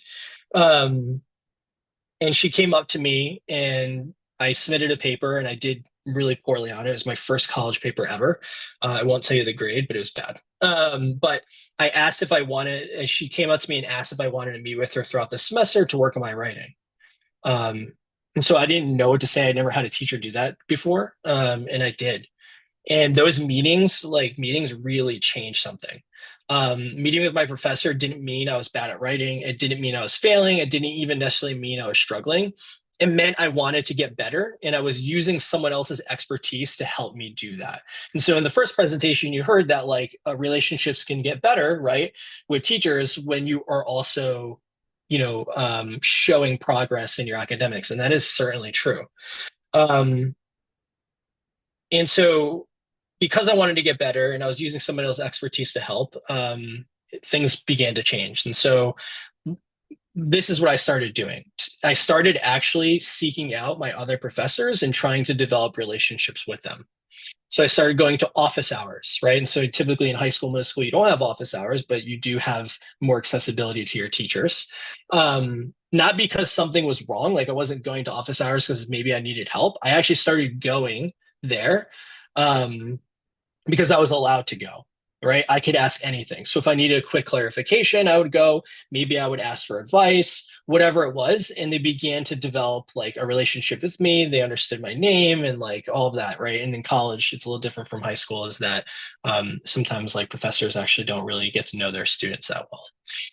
I also began emailing professors instead of sitting on a question for a week. I asked more questions in class so I can get instant feedback because I know that they're busy, and I knew that maybe it would take too long for them to email, or maybe my email would get lost in their inbox. So I asked for feedback on drafts before they were due instead of waiting for the grade to come back and then approaching them. And I got a lot more comfortable saying out loud when I didn't understand something. And looking back, I really had wished I'd learned that way before college. But I think the most important part of this story is that I also got very lucky, right? So that professor approached me. I went to a small college where a professor could notice one student in a lecture hall. Like I eventually would transfer to the University of Connecticut, where I would have like 300 to 400 students in a class at a given time. And so I'm glad that I developed that skill beforehand. And so there are a few things I wish somebody had told me like around when I was your age. The first is asking for help doesn't mean you're struggling. Sometimes it means you're just trying to get better. The second is doing well in school and needing support can both be true at the same time. So you can get A's, but still need like support and developing supportive relationships. Third, you don't always have to wait for somebody else to notice. You can learn how to make the first move, right? And that's really important. And so I never made the first move until I met that professor. And she made the first move, and it gave me the confidence to develop relationships with other teachers and professors, right? All right. So I'm going to just briefly overview a study, so a research study. So this is not a small study. There's 2.6 million kids involved. So this is basically a study of studies. We call these like systematic reviews and meta-analyses in the research world. Researchers went back through more than 70 years of research on students and teachers. They pulled it all together and looked at it all at once. Right. And so they had all this data sitting on over 2 million students. And what they found is that when the relationship between a student and a teacher was stronger, a lot of other things tended to be stronger too. So grades, motivation, whether students wanted to try or not, whether they felt like they belonged. Right. But I also want to be careful here. This doesn't prove a good relationship always causes all of those things. It just means that they kept showing up together across an enormous amount of research. But here's the piece I want you to hear, which is when they compared different age groups, the overall link was larger in studies in middle and high school students. In other words, students your age. So students your age, right, tended to be like all around improved students when they develop healthy, successful relationships, not just with teachers, but their schools. Belonging is one of those words adults and us researchers say a lot without explaining. So here's what I mean. Belonging is the feeling of, I have a place here. People know me. I matter in this room. I matter in this classroom. I matter in this school. I matter in that textbook that I'm reading, the stories and examples that are being used in your classrooms. And so, again, it's another research study. So researchers took 51 separate studies about belonging, covering more than 67,000 students, and put them together to see what goes along with feeling like you belong at school. Teacher support was one of the strongest things on that list, right? But that's not the only thing. Friends matter, families matters, but teachers played a significant role in making students feel like they belong. Right. So, but the adults at your school aren't just a backup plan for when something goes wrong. Right. So they are part of what makes the school feel like a place you belong.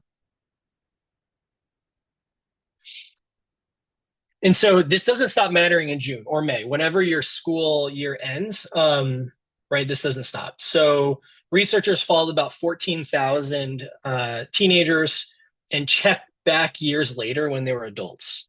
Right. And The people who had felt more connected to their school as teenagers were better emotionally as adults. So when you feel belonged in school, you develop and foster these relationships in school. Later on in life, right, there is a chance that you feel or that you're doing better emotionally in adulthood, right? So what goes on during your middle school and high school years can impact what happens in adulthood.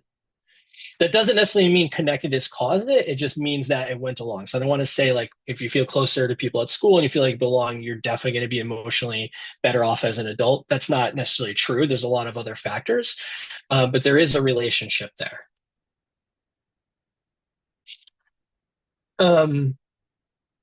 Okay. So here's the thing about all that research, though. Researchers can measure a million things about students. At some point, somebody should probably ask students what school actually feels like.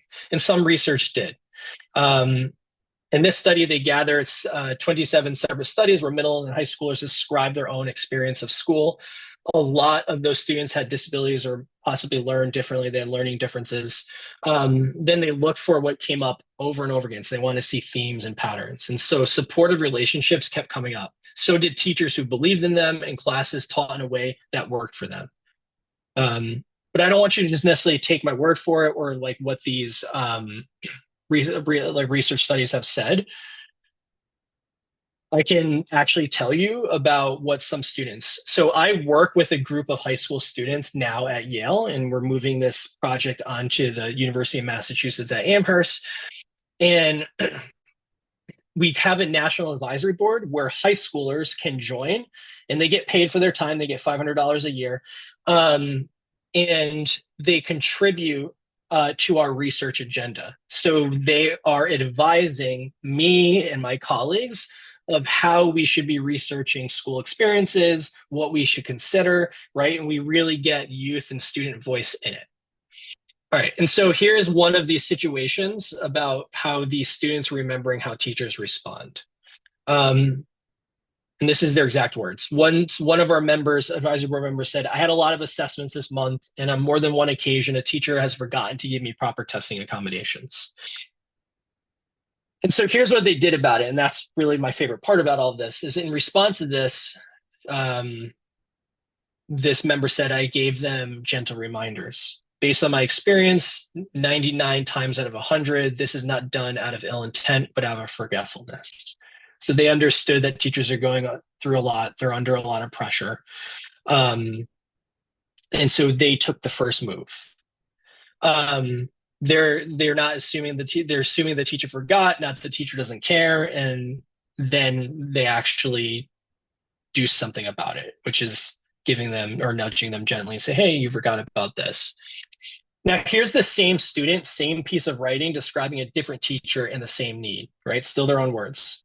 My calculus teacher last year would always email me prior to an exam asking when I could come in to take the extended time portion of the assessment. This made things much easier and allowed me to worry less about the arrangements. Same student, same need, two completely different experiences with a teacher and with their school in general. The need didn't change, but the communication did, right? So an honest question would be, which teacher would you be more likely to ask again, right? It would be probably the calculus teacher, right? And so this is the importance of developing relationships, because it makes it easier for you to communicate your needs. Here's another student from that group. Again, exactly how they wrote it. When trying to gain a better understanding before an upcoming quiz, I emailed the teacher ahead of time, met with her twice prior to the quiz. Not only did this make me more confident in the subject, but also with asking for help. So there's two things going on here. First, notice who moved. The student emailed. Nobody spotted them struggling and walked over. Second, look at what got better. Not just the subject, but also asking for help. They got better at asking by asking, right? That's the skill that I didn't learn until college that I wish I had during my middle school and high school years. And so researchers actually studied this. They put asking for help in the same category as making a study plan. It's a learning skill, not a sign something's wrong with you. And it looks like this. You notice what you're doing isn't working. You make it visible to somebody. You get information, not just the answer. Then you go back in. So, right, the question is, well, if it's a skill, why is it so hard to do? Nobody is essentially afraid of asking for no reason. So here's a third student. They wrote about asking questions in math class over the years and getting answers like this. These are the exact lines they wrote down.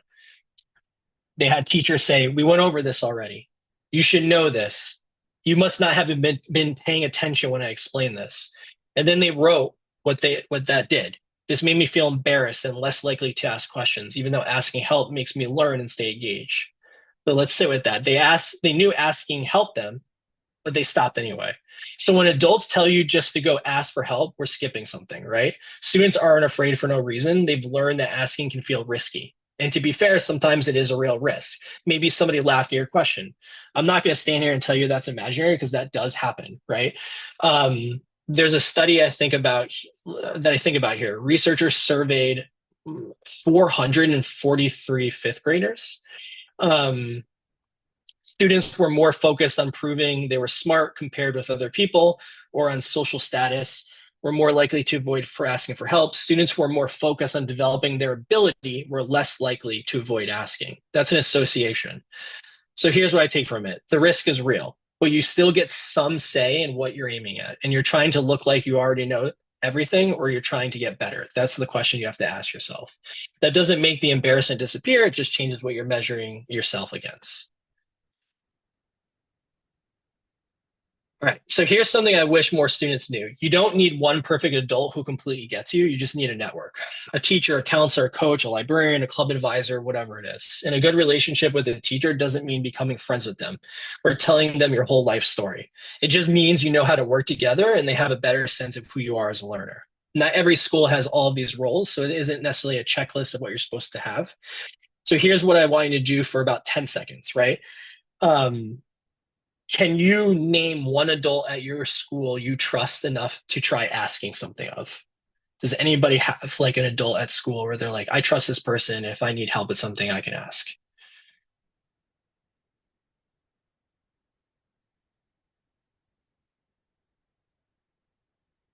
All right, we have one answer, we have yes, right? And so if nobody comes to mind yet, that's also really useful information for you, right?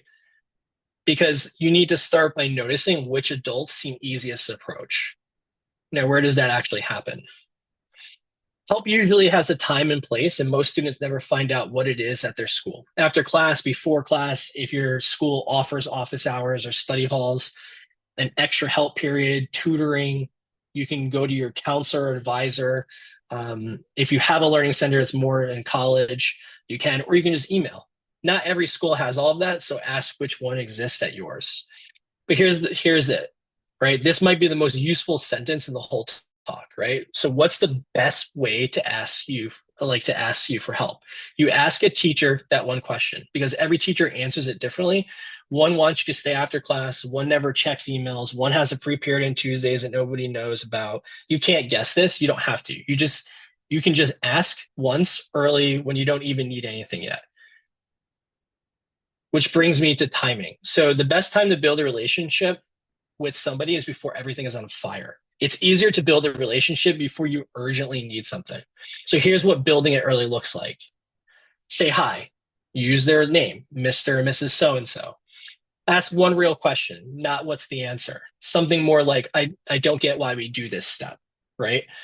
Bring your attempt, right? This is what matters most, right? Show that you're attempting to learn, you're attempting to prove something. Show where it broke, not just that it broke. If you only say, I don't get it, they have to guess where you are. So you ask for feedback and then actually use it. Come back having done that next step and follow up when something helped. That helped, thank you.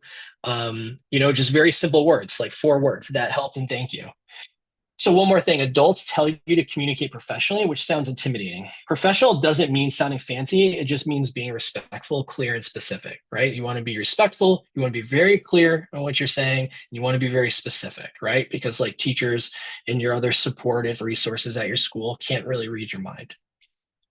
And all of this has a name. And this is something that often isn't talked about, like to students, is self-advocacy, right? You can advocate for yourself. Self-advocacy doesn't mean demanding that someone give you whatever you want. It means making what you need visible so you and another person can figure out what comes next. Now, there is some honesty about how this goes sometimes. What if the first adult isn't your person?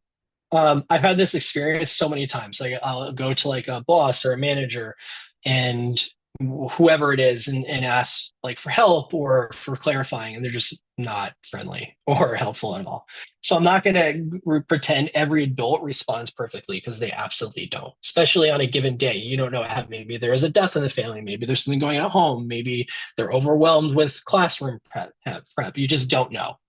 So maybe you catch somebody at a bad time. Maybe they misunderstood you. Maybe they're just not your person. And that happens. And when it does, that isn't your fault. So you got some options. Try a different time. So go back to that teacher at a different time. Try a different adult. Maybe go to your advisor. Maybe you find somebody that can be a mediator. Hey, I asked my teacher. I didn't really get the response I want. Can you help me? Can you ask for me? Ask that person who else can help. Or use a resource instead of a person, right? Like an email. The thing I want you to hear is this: one bad conversation doesn't decide whether you belong in a classroom or a school, right? It doesn't mean you asked something wrong. It just means that one didn't work. And then one last thing. You don't have to be brave. You just have to be specific, right? That is like a major takeaway. So I want to leave you with one major thing. I don't think you have to feel confident before you ask for help. Right. And I don't think you have to stop being nervous. And you definitely don't have to become somebody who loves walking up to teachers. You don't have to be brave. You just have to be specific. So who's the adult? What are you stuck on? And can you say that one thing once out loud or in writing, which you need? Brave isn't feeling you can't always make yourself feel, right? So brave is a feeling you can't always make yourself feel, right? Some people are just nervous, like, right? And that's fine. Specific is something you can do even while you're nervous. And being specific doesn't guarantee the other person will respond perfectly. That's not something you can control. It just gives them a much better chance of understanding what you need. So think about what I said in the beginning. I got lucky with my college professor coming up to me because it changed the way that I approach learning.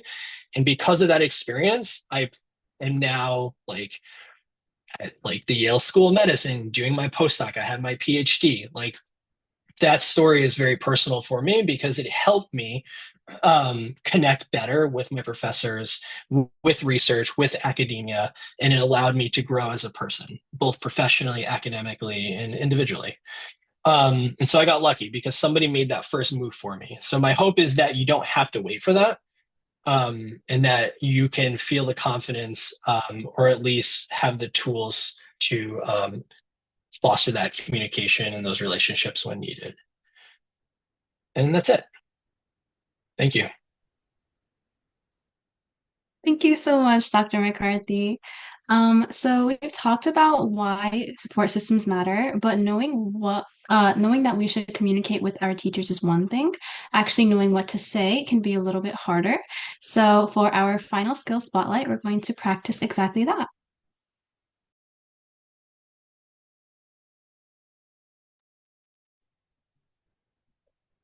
Okay, guys. Hi, I'm Nikhil, and this is our third Saffron skill spotlight based off of what Dr. McCarthy said. So just pretend this is a scenario where with a student sending an email to his or her teacher. Dear Mr. Name, I'm really stressed because I saw my grade for the essay. I'm sorry, but I really need an A in this class, and a 78 is going to ruin my GPA. I'm a hard worker and I always come to class, so I do not understand why I got this grade. Can you please just bump it up to a B plus or let me redo it today? Let me know when you fix it in the portal. Thanks, student name. So based off of just what this email says, it's really demanding, right? He really is just saying how he's not trying to fix it or ask for help. He's just really trying to instill into the teacher's mind that if the grade is not increased, then his GPA will be ruined. So he's just being really demanding. And this just doesn't help form a good relationship with the teacher because it shows to the teacher that they're not willing to learn. They're not willing to try their best. So how can we make this email better? And this is what the next email is.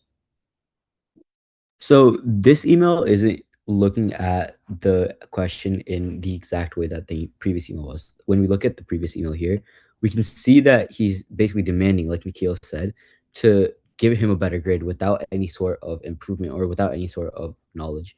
But what teachers want to see and what you want to see in general too is some sort of a growth. So let's look at the second email. Dear Mr. Name, I hope you're doing well. I'm reaching out regarding my essay feedback. I reviewed my notes and the rubric feedback you left on my recent essay assignment. I'm confused about the specific areas where I lost points in the argumentation section, as I thought I'd clearly supported my thesis statement. Would you be able to would you be available during off hours this week to help me understand how I can improve my writing assignment for next week? Best regards, student name. So just off the bat, you can notice that the tone itself of the email is very different. In the first email, he's really just forcing that idea of, hey, I deserve an A. In the second email, he's asking how he can improve for the future. And in general, when you ask like this, it helps you get on a teacher's good side to some extent. And it also helps you understand what the teacher is looking for in the future. So you can learn and you can improve on your mistakes so that you can cater your writing specifically to this teacher or specifically for this assignment. So let's look at this in this example. The key thing is you need to understand that the second email acknowledged what's happening. So instead of just asking to change the grade, you're saying that, hey, I reviewed this material, I did this, and I was wondering what happened. Hey, what do I need to do to get better in this situation? Next, you're also specifying. You're saying, I want this specific section and I want to know how I can do better in this because this is where I scored the least. And that's something you should do in general too. Say you're given a big test like a midterm or a final.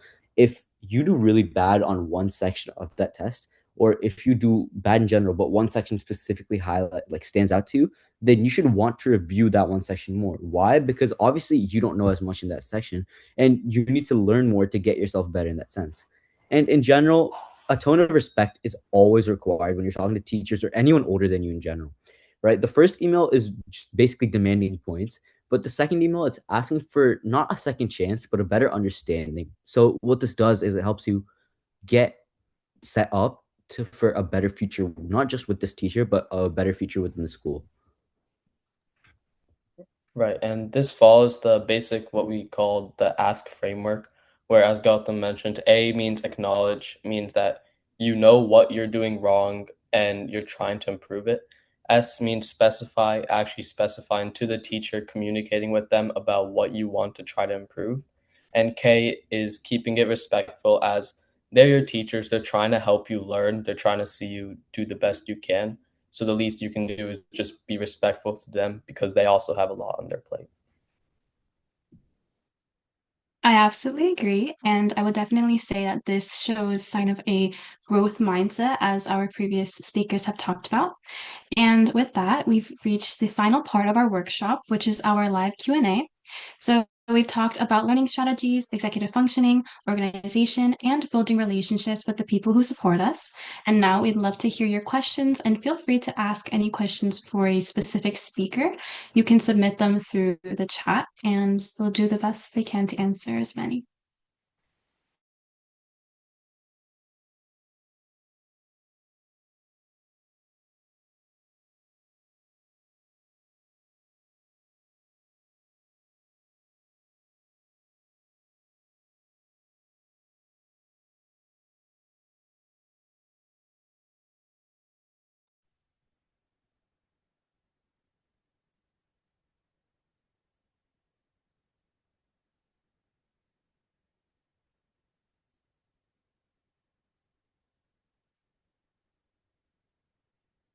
So if nobody has any questions, I would actually like to ask Dr. McGuire one question.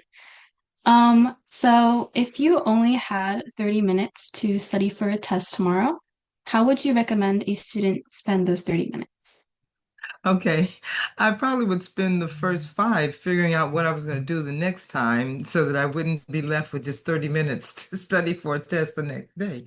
But no, what I would do is look, assuming you have notes, look at all the notes and try to get, just kind of a big overview of exactly all of the information that you have to learn.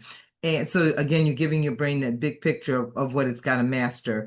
And then try as quickly as possible to go over every concept and then just kind of do a short synopsis of explaining what that's about. So you're doing that retrieval practice but kind of on, very much speeded up time. That would be one approach. The other approach, though, would be to, if you know that certain parts of the material is going to get more coverage on the test, then focus on getting a more in-depth understanding of that part so that you can get as many points as possible.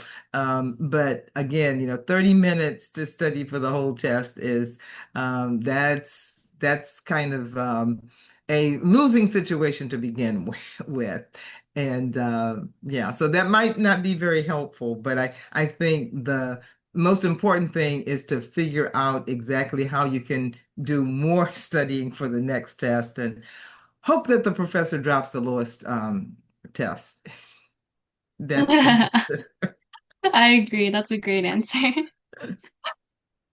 I have a question for Dr. McCarthy. So, a lot of students are nervous about approaching teachers because they don't want to seem annoying or unprepared or like they're asking a stupid question. So, what advice would you give to a student that feels that way? I mean, I feel like this all the time when I'm asking people questions. I would just say that, for the most part, the teacher is not going to find that you're annoying or that the question is stupid, right? And so you just need to have the confidence to ask it. And I always say that if, you are struggling to ask the question, email is always really helpful, starting with email rather than going up in person. Or what I've seen students do with me is they'll come in pairs, right? So it's more than one student wanting answers to the same question. And so I find that to be incredibly helpful as well. I really agree, and that's actually super great advice. Can I add one more thing to that? Of course. Okay, yeah, great answer. And I think part of it goes back to what Dr. McCarthy said earlier, and that is if at the very beginning of a course, you can just say, hello, I'm enjoying this course, even before you have a question, because then you're setting the instructor's attitude toward you, and they're much less likely to find you annoying if they've had this positive interaction with you. So try to do that as early as possible, even before you have a question. Yeah, I have to add to that. It's true. So I can't speak for like high school teachers and things like that, but as at the college level, I've taught a few classes, and I can say that um, Dr. McGuire's like advice and to do that in the beginning actually is really helpful. Like as a professor myself or assistant professor myself and teaching, I remember my students, right, that developed really strong relationships early on. And so when they came to ask me a question, I was willing to take more time to answer that question, to help them. Not that I wouldn't take more time with others, but like there is a relationship that builds, and subconsciously and naturally, like I gravitate toward those types of students and those types of relationships. And I can tell you, like, I taught my first class in 2022, college course. It was like a mixed methods research class, and I still have a relationship with some of those students today. I've given numerous letters of recommendations for jobs and grad school applications. So like it really does stick with the professor to do that, to start right from the beginning.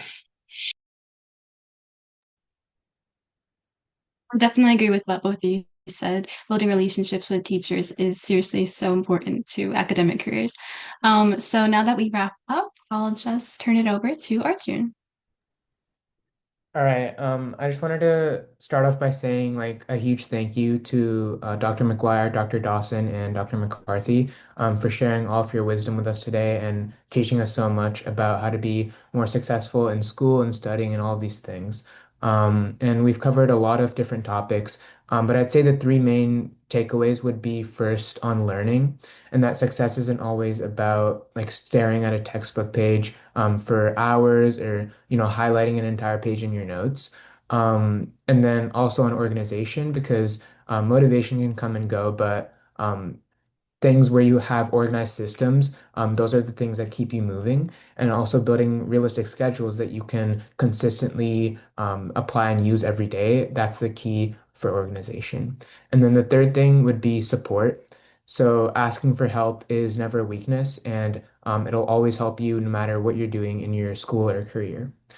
Um, and then I don't want to keep you guys for too long. So a couple last things are that we actually made this toolkit for all of you that have attended this event. And I'll send the link to that toolkit right now. It's like a Google Drive link, and it basically compiles all the resources that we as Saffron made, as well as a couple resources from a few of the speakers. Just give me 1 second to send that. Okay, that's in chat now. And so you guys can feel free to check it out. And then also we'll be sending you guys an email later today with some sort of like feedback survey and also some other additional updates about this toolkit. So yeah, make sure you stay connected with basically your school and all of these skills that we've discussed this meeting. And then another thing I wanted to go over is Dr. McGuire's book, which she suggested that if any of you are interested in that, then you can send an email to Saffron Initiative, and or me or any of the people on the Saffron Initiative team, and then we can relay that to her, and she'll be able to get you guys a free copy of her book if that interests any of you.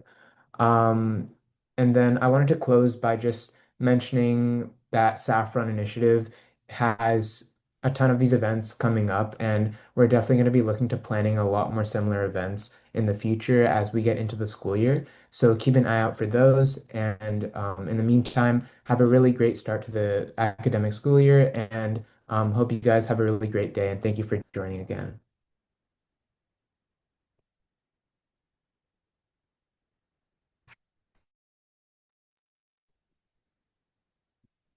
Bye. Thank you, everyone. Bye. Thank you. Bye. Have a good Saturday. You too. Thank you.